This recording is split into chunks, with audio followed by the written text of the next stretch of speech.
Je laisse la parole au professeur Dominique de Ziegler. Merci beaucoup, merci de m'avoir invité.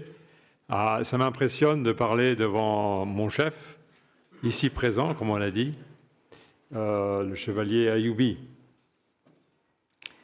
Alors, certains disent que je suis provocateur, donc je veux décevoir personne. Et on va parler des nouveautés de la stimulation ovarienne, et je vais mettre un sous-titre à cette présentation en disant que plus, c'est mieux. More is better. Ce qui est peut-être sujet à débat. Alors, tout d'abord, 2 mots d'histoire. La stimulation ovarienne et la FIV sont mariées par nécessité. Pas un mariage d'amour, c'est un mariage de raison. Des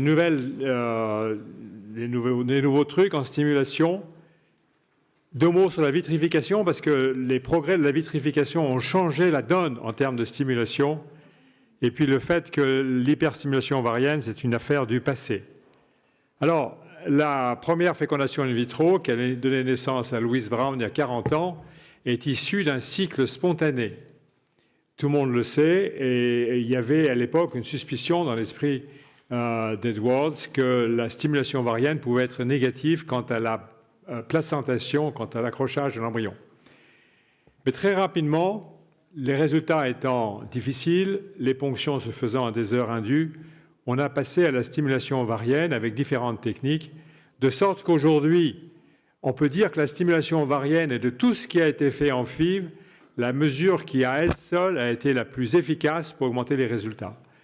Et au point que le lien est tel qu'au point qu'on va confondre souvent la réponse à la stimulation ovarienne et le résultat de la FIV. On va parler de mauvaise répondeuse en impliquant que forcément c'est une mauvaise FIV.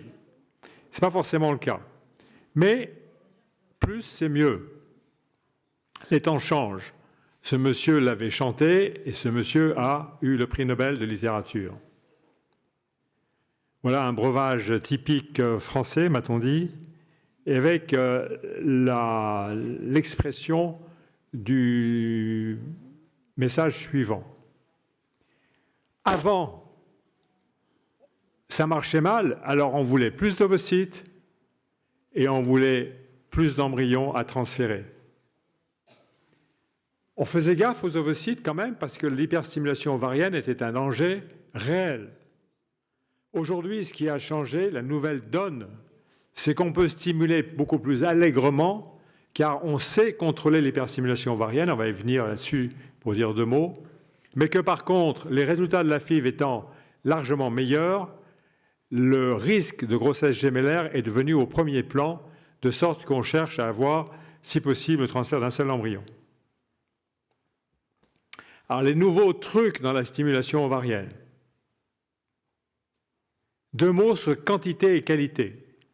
Ceci représente les résultats du registre américain de FIV, mais ça pourrait être le registre de n'importe quel pays du monde, pour autant qu'il y ait du don d'ovocytes, parce que le message est là.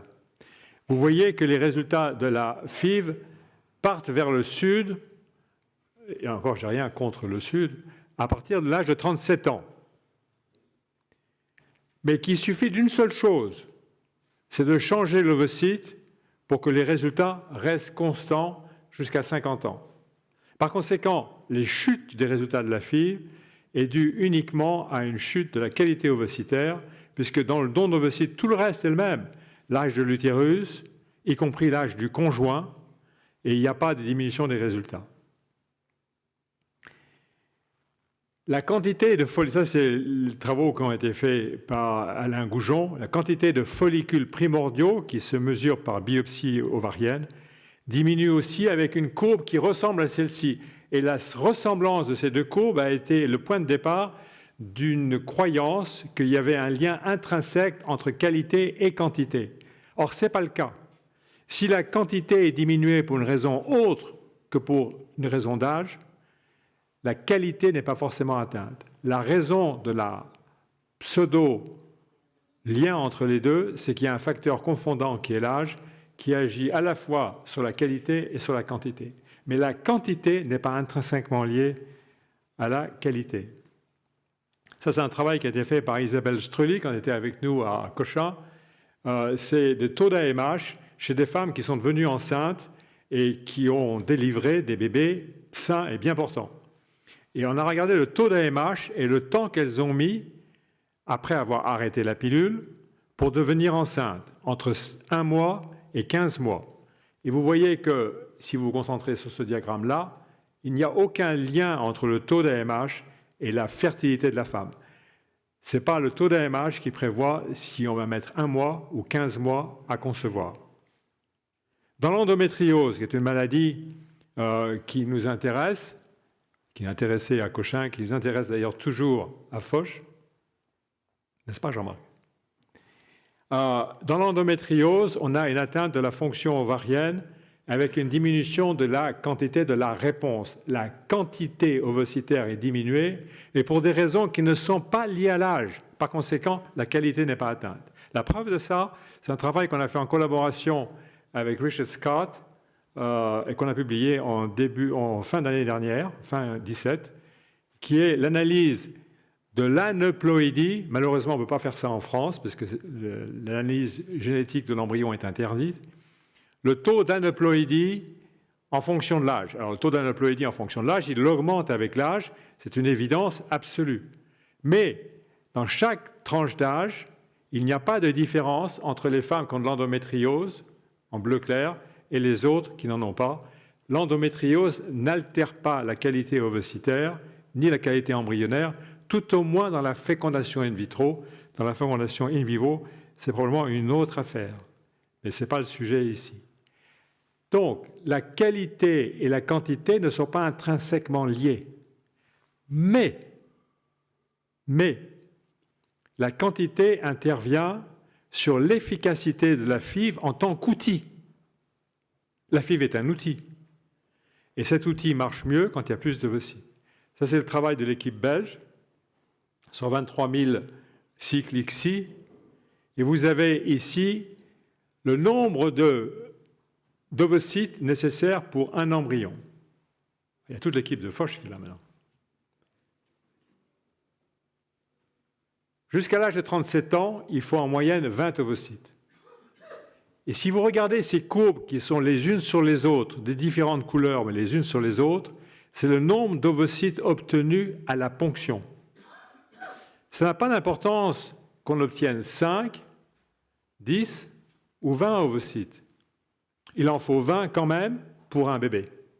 Par conséquent, qu'est-ce qui est mieux? D'en avoir 5 à la ponction ou d'en avoir 20?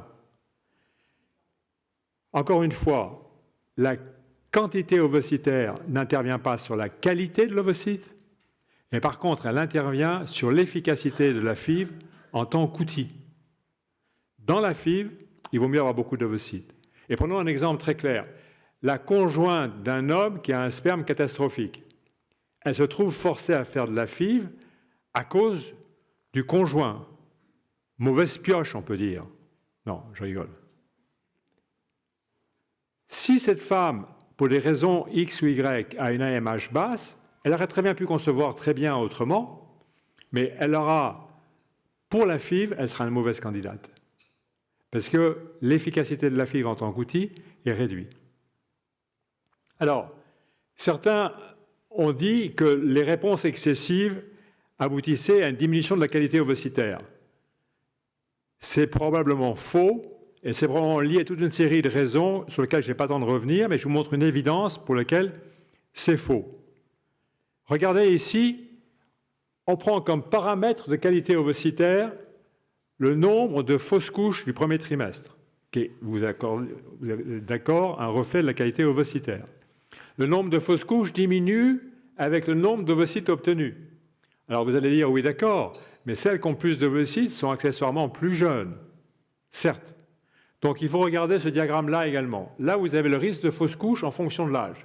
Et bien évidemment, le risque de fausse couche augmente avec l'âge. Mais dans chaque tranche d'âge, le fait d'avoir peu ou beaucoup d'ovocytes ne modifie pas le risque de fausse couche. Et si ça modifie, c'est vers une diminution du risque de fausse couche. Donc, le concept que la stimulation excessive aboutissait à une mauvaise qualité ovocytaire est probablement erroné. le taux de gonadotropine utilisé et le nombre d'ovocytes obtenus n'aboutit pas à une altération de l'euploïdie. Vous avez ici, cette fois-ci, c'est l'euploïdie, donc c'est l'inverse du diagramme de notre étude à nous.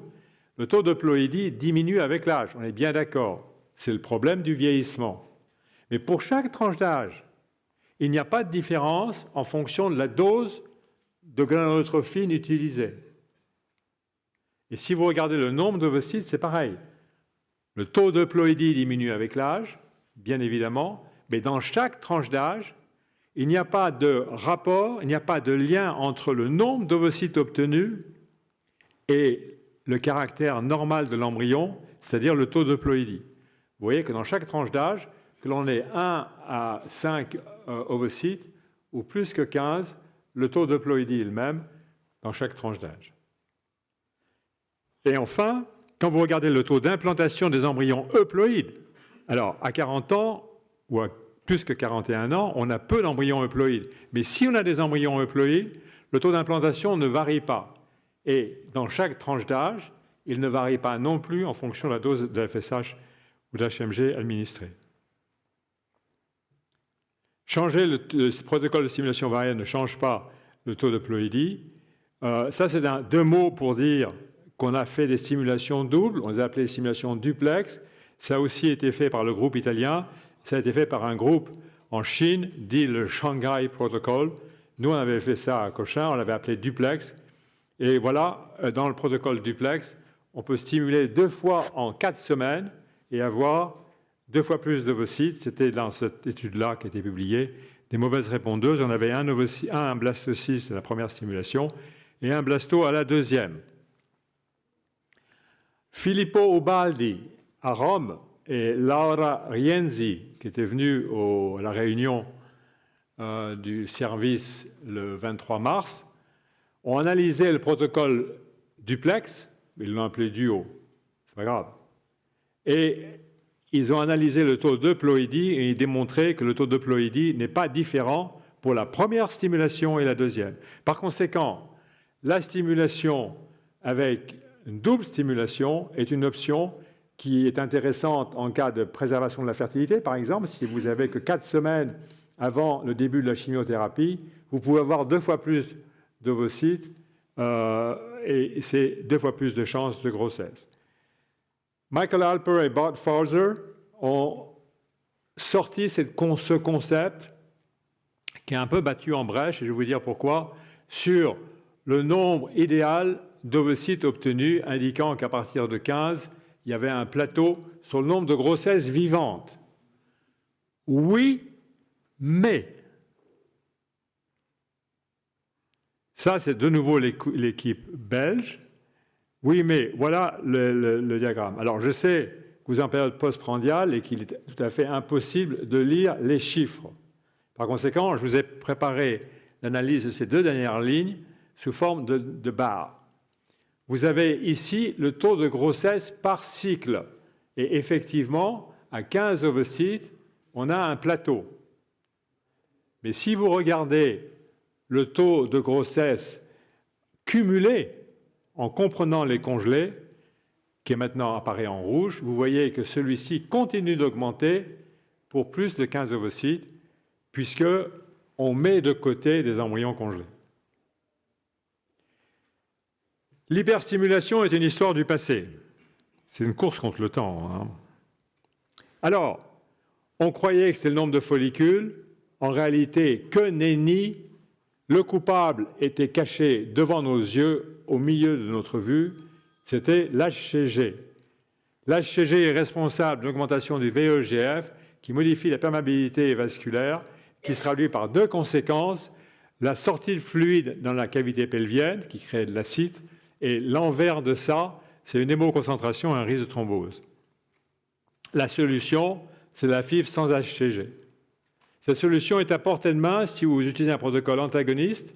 Il suffit, lorsque le risque d'hyperstimulation est important, on parlait de ça à Foch il y a 30 secondes, il suffit d'avoir recours à un déclenchement agoniste et à un transfert différé. L'hyperstimulation, la FIV sans hyperstimulation est maintenant à portée de main. L'hyperstimulation était dangereuse, l'hyperstimulation tuait. Voilà, à 4 secondes de la fin, le temps de conclure, la FIV et la stimulation sont mariées par nécessité, au point qu'on confond l'un et l'autre. Je vous ai montré des nouveaux trucs dans la stimulation ovarienne. La vitrification a permis d'avoir recours à ce qu'on appelle en bon français du freeze-all et du transfert différé, qui permet d'éviter l'hyperstimulation, qui est un mauvais souvenir du passé. Merci, messieurs les présidents.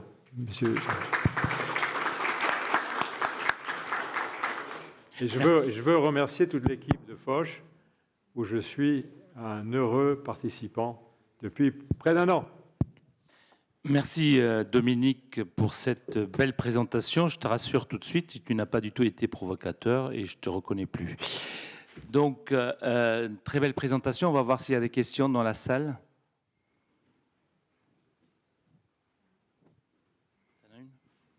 Moi, j'en ai une, avant que la salle ne s'exprime. Dominique, je suis là. Où Ici, à la modération. Je cherchais dans tout. D'accord, j'écoute. Est-ce qu'on doit considérer que la qualité de l'ovocyte, c'est seulement son haploïdie? Parce qu'aujourd'hui, depuis quelques années, en fait, sortent des nouvelles publications sur la réserve d'énergie de l'ovocyte en reliant ça à sa qualité. Ah oui. Ça, c'est une question émergente, une question sur laquelle ça me fait plaisir qu'on la pose, parce que c'est la possibilité de rebondir. Tous les embryons euploïdes ne s'implantent pas. Il y a des problèmes de fécondation in vitro avec des ovocytes en quantité importante et parfois même pas de blastocystes à congeler. Et se pose la question de l'énergie de l'ovocyte et par voie de conséquence l'énergie de l'embryon qui découle de l'énergie que peuvent fournir les mitochondries. Donc vous savez que les mitochondries, la réserve d'énergie dans l'ovocyte, sont en nombre très important, car il n'y a pas de modification du nombre de mitochondries au total quand l'ovocyte se divise. Et il y a actuellement de fortes raisons de penser que l'on peut non seulement trouver des causes de mauvais rendement embryonnaire au niveau mitochondrial, mais même parvenir à le changer.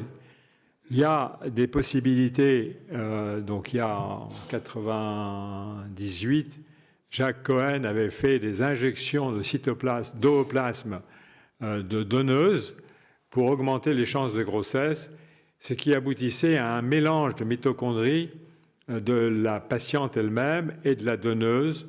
Et ceci a été considéré comme dangereux et ceci a été interdit.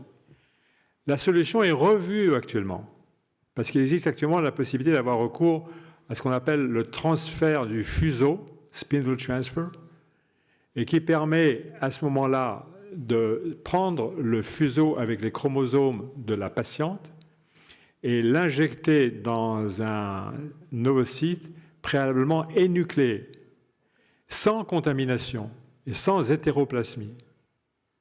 Et il y a en l'occurrence 2 pays où ce type de procédure est autorisé officiellement et débuté, c'est l'Angleterre et la Grèce. Ça se fait aussi sous le manteau, comme vous le savez, au Mexique, et j'ai entendu dire en Ukraine. Mais c'est formellement autorisé de manière scientifique au Royaume-Uni et en Grèce, et les travaux pratiques vont commencer prochainement. Est-ce qu'il y a des questions dans la salle? Dominique, bon, on a bien compris, parce que ta méthode pédagogique est remarquable, qu'il faut plus d'ovocytes et on aura plus de grossesse. Et donc, il faut hyperstimuler et on n'a plus peur de l'hyperstimulation parce que. Dans les articles que tu as cités, qui sont les articles de référence, on a une augmentation de taux de grossesse avec l'augmentation du nombre d'ovocytes. Ça veut dire que quand tu obtiens plus de 15 ovocytes, la taille de l'ovocyte ne modifie pas la qualité ovocytaire. Parce que de toute façon, à partir du moment où tu as plus de 15 ovocytes, tu as des ovocytes de plusieurs tailles. Et tous les ovocytes ne font pas 16 ou 17. Les follicules. Les follicules, pardon. Alors, je ne sais pas si j'étais tellement pédagogique et tellement clair, parce qu'en fait, tu as un peu sauté mon message. Forcément, j'étais limité par le temps. Mais je reviens sur ce que j'ai voulu dire. OK ? Stimuler plus ne va pas forcément donner des plus grosses doses de stimulation, ne va pas forcément donner plus d'ovocytes. Parce qu'il y a un rendement maximum, donc bombarder et stimuler plus, ça ne va pas forcément donner plus d'ovocytes. Par contre, notre vision a changé.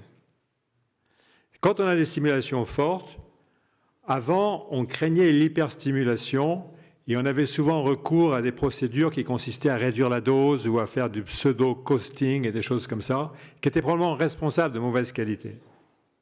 Donc on peut éviter ça. Et on peut confortablement laisser des stimulations fortes. Maintenant, je reviens à mon exemple trivial, en quelque sorte, de la femme de l'homme qui a un mauvais sperme. Si elle a une AMH basse... Il faut l'envoyer à Isard, c'est tout. Isard, jamais. Si elle a une AMH basse, elle aura une réponse faible, et je ne pense pas que bombarder va changer les choses. C'est une malchance pour eux, ils devront faire probablement plusieurs FIV pour avoir l'embryon, mais ce que je voulais parler, c'est que la quantité et la qualité sont dissociées. Est-ce que... Pas de questions? Juste une dernière question rapidement, parce que tu as beaucoup parlé de l'hyperstimulation que tu ne crains plus.